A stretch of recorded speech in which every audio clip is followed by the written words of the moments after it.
Hello, howdy, and welcome to another Grow Lapse video all about the peppers. I'm Catherine, the Aerogarden Homesteader. Peppers, oddly enough, are another thing I struggle to grow in my outdoor garden. I'm not sure if they're not getting enough light or enough food, and who knows, it might be both. I'm changing things up a little this year, but in the meantime, at least I am able to grow peppers indoors. I began these peppers directly in the sponges in the seed starting tray, making sure I only had one seed per pod. I know pepper plants can get big, so this was definitely a 1 per cell type plant. I planned 3 per bounty. Space was a little at a premium, and I started a couple seeds too many. So I had a little overcrowding issue going on. More on that later. In this one bounty, I initially planted a pretty and sweet and 2 snacking peppers. I had grown the pretty and sweet before, and it is a great little pepper perfect for salads, but it is a little small. The others were new to me. I did have one snacking pepper seedling fail to thrive right at the beginning, so I replaced it with a mini bell. I'm so glad I did that too. I did plant a bunch of other hot pepper plants, but I'm not going to cover that in this. They basically had the same growth pattern as these peppers, so I'll just focus on these sweet peppers. The pepper plants did really well. Lots of great growth, even from the one that was a little smaller. But they quickly took over the bounty, and eventually the 2 older plants began crowding and shading out the mini bell. The snacking pepper plant turned out to be bigger than both plants, and as it was in the middle, it really took over. I did do a big prune back on week 7 on this whole Aerogarden, which helped a bit, but not by much. By then, I already had some flowers opening up on the larger plant, and that snacking pepper continued to grow quite large. It was very well situated under the light, and it took advantage of it. While pepper plants are self-fertile, same as tomato plants, the flowers do need to be disturbed in order to knock the pollen onto the correct part of the flower. No pollen movement, no fertilization. So I did try to find any flowers and tap on them, but I wasn't always successful. I do think a fan can help too, but I didn't have my fan set up at the time, so I'm not 100% sure how far the fan would have taken that. So at the time, hand pollinating was the only way to go. I had flowers at week 7, and by week 9 I was starting to see fruit poking out. It wasn't too much longer after that I would have been able to harvest some of the green fruit, but my lettuce had been delayed, so I was able to wait for the peppers to change color, which is also when they are sweeter. The salsa part of the garden did keep up a little bit better, and some peppers went into salsas. I hadn't planned on using these for salsa, but my kid wanted mild and I had these sweet peppers, so they were a perfect addition. In fact, about half of the peppers went to salsa.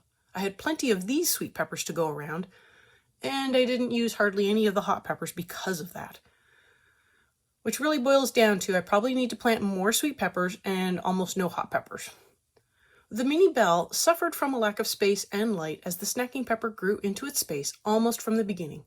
I was able to harvest from the 2 other plants enough peppers to satisfy my salad and salsa needs, but I didn't get anything from the mini bell.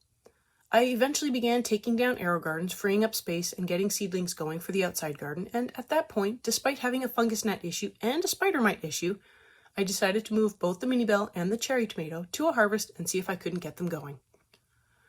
And they responded beautifully. They both finally had access to light, and I'm sure they were getting more food, so they pushed out a bunch of new growth with flowers and more fruit set. In fact, I have been making sure to give them more food than recommended by Aerogarden for a harvest, and they continue to push out new flowers and fruit. I had brought the harvest up to the kitchen away from the other plants and infestation and began treating them both rather aggressively with rubbing alcohol once every 2 days. I slowly backed off the amount each week.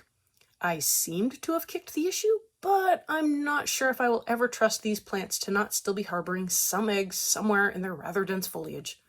The mini bell and cherry tomato are still ongoing, still producing, still pushing out new flowers, but I might sadly take these plants down. Maybe I'll try to transplant them, but I'm going to start new versions inside when I know I don't have any more bugs. So while these particular plants will not live on, the variety will. These are certainly great additions to my garden, and I will do them again. In the end, I definitely will grow peppers again. Probably not 3 in a bounty. I think 2 would be more reasonable. Even had I started them all at the same time, I still think one of them might have taken over and crowded at least one of the other plants. Some of this might be due to the different varieties. Pepper plants are one of those plants where they don't really say how big they will get. Sure, it might be container friendly, but they could still grow to be well over 2 feet tall, and many packages are rather generic when it comes to their information. I am glad I grew these. I was introduced to 2 lovely new pepper plants that I would grow again. The snacking pepper was the perfect size for a salad, and I only needed 1. The mini bell is just a little bit bigger than the snacking pepper and also a perfect size for a salad, salsa, or even grabbing 2 or 3 would almost make a whole pepper's worth. The pretty and sweet is a great pepper overall, but very small. And while I might grow it again, I enjoyed the size of the other peppers, which had a similar flavor to the pretty and sweet. So why not go with the slightly bigger pepper that's easier to chop up for salads and salsa? Peppers definitely have a spot in my winter garden again, and were a great addition to the salsa garden as well. I have linked the playlist both for the whole garden update as well as all of these grow lapses. I hope you enjoyed this video and watching how these peppers did in a bounty. Thank you for spending time with me today, and I will see you next time on the Aerogarden Homestead.